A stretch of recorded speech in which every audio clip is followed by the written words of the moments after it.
Hey everybody, KC Transform here again, and I'm finally back. It was a good Christmas break, but today we're going to take a look at something from my childhood. This right here is the Ultra Class Transformer Cybertron Jetfire.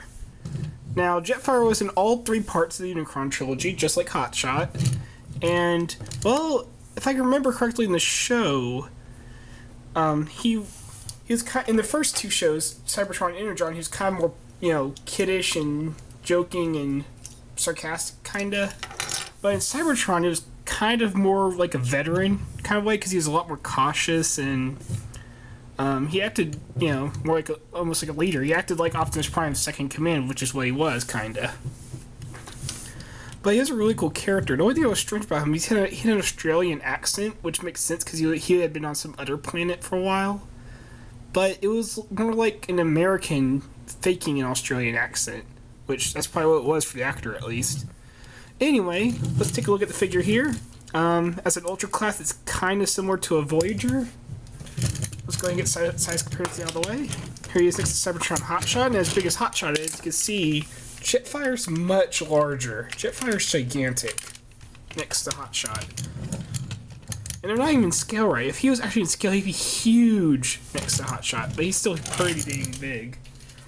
And next to Marty Voyager, here is Springer, who was my favorite thing I reviewed in 2014. And yeah, definitely bigger than Springer. So yeah, the Ultra Class from Cybertron were still a bit bigger than the modern day Voyagers, but these are pretty cool. They were about 25 to 30 bucks, I think, so a little bit more expensive than modern day Voyager. And just look at all the paint on this thing. I mean, all the way across the wings and across the front, even a bit on the back. All that silver paint. It's really nice silver paint. It might look chipped, but that's just because I didn't take good care of my childhood toys. You can see how much silver there is. And even here, look how close that paint matches that plastic. You might not even realize it's paint until you realize it's not part of this, that you realize it's part of this plastic. Just look how closely matched that. It looks like it's the same color. And here to do as good as a job. Like this gray plastic looks a little bit different from silver, but not too different. It's still pretty dang close. Just the look of this figure and all the paint, all the detailing. I mean, this is definitely a Cybertron figure. Just look at all that detail on the side. Yeah, one side's got a bunch of screws. Well, I flipped this around wrong. I should have put this... When you transform him, he has a waist joint, so I probably should put this side with all the screw holes. On this side, it has the screw holes. But it doesn't really much matter. But you can see this looks a lot like an actual, airplane. This would be a cargo plane, I believe. Well, as with all this is also back when the Ultra Classes and Leader Classes all had electronics in them, and Jetfire does as well. But unfortunately, I do not have batteries. I could not replace them. But his gimmick does still work. His gimmick was you take an entire tail, flip it forward, and you can fold these if you want, which is what I do. And as you see, he does have this little key slot, Cyber Planet key slot. He came with an Earth key, I believe, but I'm just going to use the speed key because that's what I have on hand. Put it in, and show it in slower motion. You can see this pops up and these pop out. Not much considering how big of a chunk is, but you remember half of this gimmick was also electronics, which, if you wanted to change the battery and hit the button, it's right here. Unfortunately, I do not have batteries at this moment. I may do a update later to show what the electronics are later, but for now, let's just look at this. This I will admit, looks a bit stupid, but also, considering how many weapons he has, if you want to do a quick attack, this would be pretty cool. Personally, I like leaving it down, though, and pretending that he gets some kind of speed boost from this. Or maybe he's shooting at, if Starscream was behind him, he's shooting at Starscream. And just pretend he's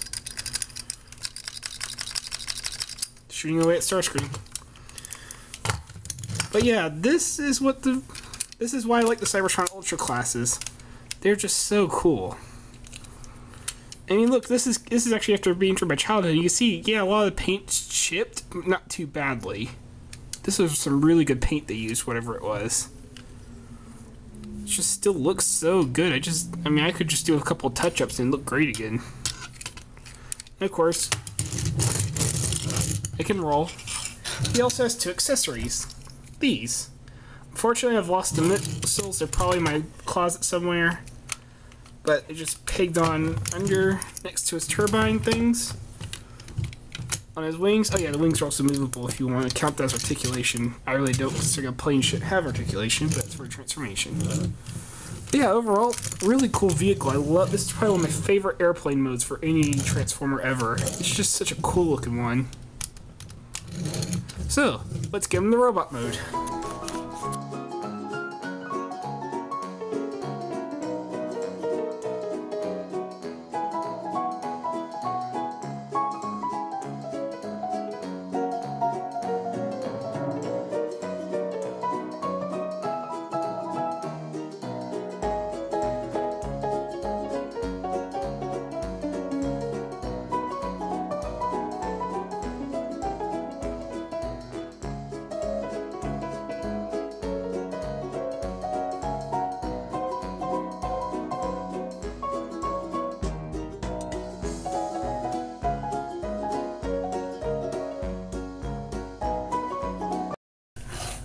Alright, now we got him in the robot mode, and you can just see how large the Ultra Class figures really were.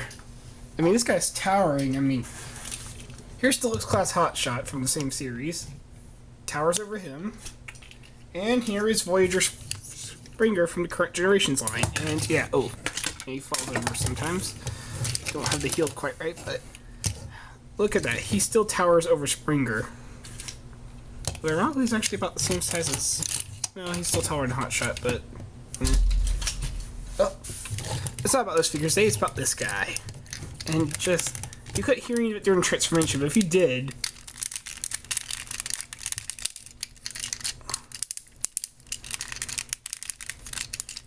Just listen to all that ratchet goodness. Even stuff that's not ratchet, listen to that stiffness.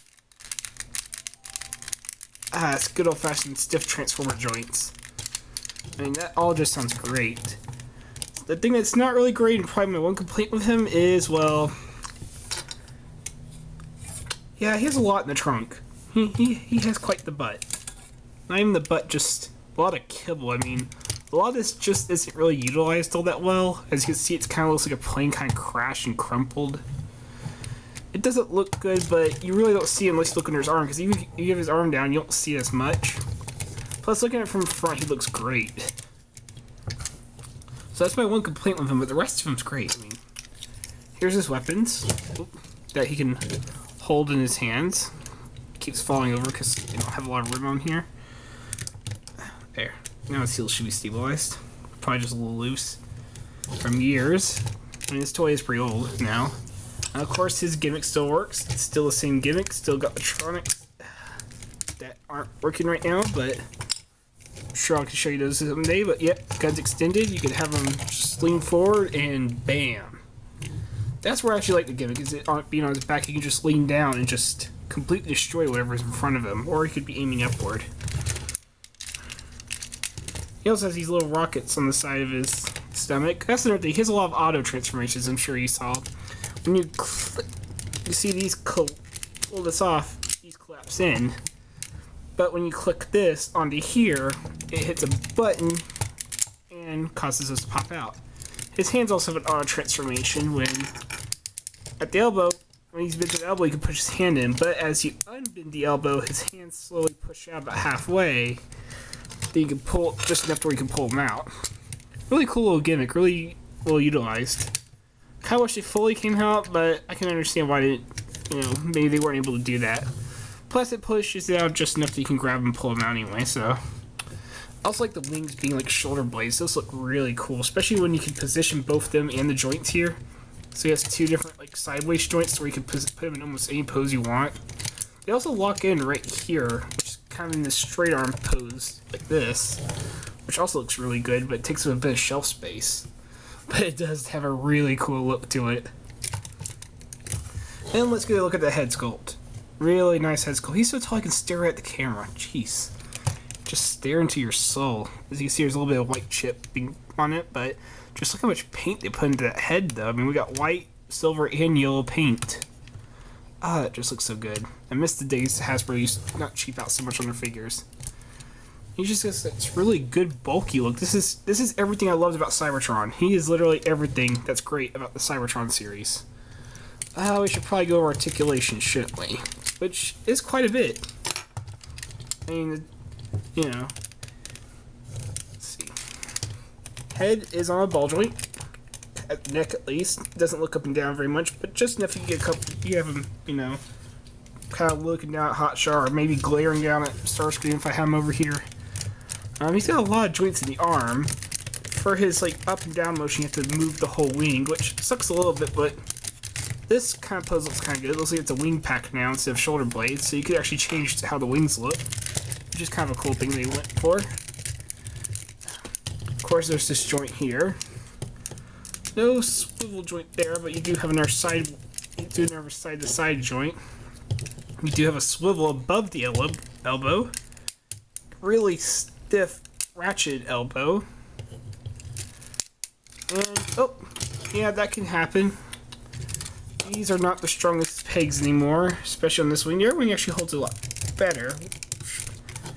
By the way, if you want to put it on, you have to lift it up a little. Oh, and surprisingly, even with the auto transformation, he does have hand swivels.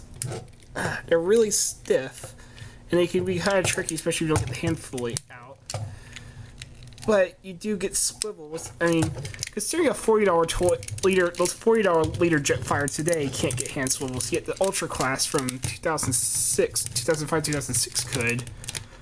For a figure that really wasn't that as hyped up as our leader class, this is really impressive. Again, this is what Hasbro Takara used to do. This is what Hasbro used to do. It's really kind of disappointing today. But you also have a swivel that if you lift this up a little bit more, you can get the swivel to go a bit further. But it's enough that you can get some poses. Do have back and forth joint, outward joint, swivel above the knee, really stiff knee that bends 45 degrees, but considering how big and bulky it is, it's kind of believable. I mean, even the show is big and bulky, so it's believable he wouldn't be able to do it. You do have sideways knees if you prefer. Kind of get him look like he's about to jump or something.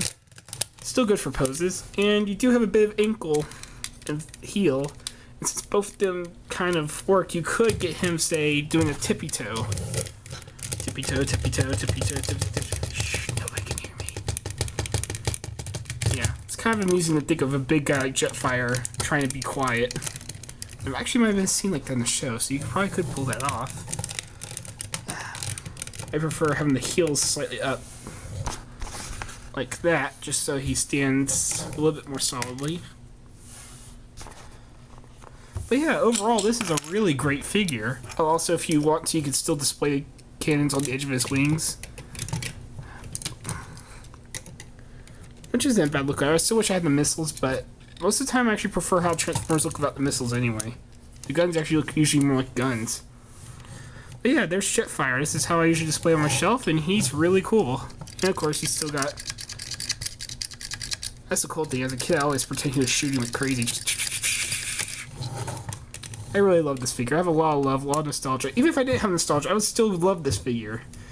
Maybe not as much, but this is still a really great figure for anybody. Collectors, kids, anybody could love this figure. Kids will definitely love this because he has such a simple transformation for being so big, but still satisfying. That's one thing I didn't talk about. His transformation is really good for something. I mean, considering how complex the Voyagers are getting, which Springer's complex, but not really complex. But Jetfire's transformation here is even simpler, even though he's a bigger toy, but still not to the point that it's stupidly simple either. He's found that good middle ground with it, where it's perfect for kids or collectors. And collectors will want him because all the paint that he has, all the detail, and he's the character from the show. You know, anybody who's a fan of Transformers Cybertron will definitely love this figure.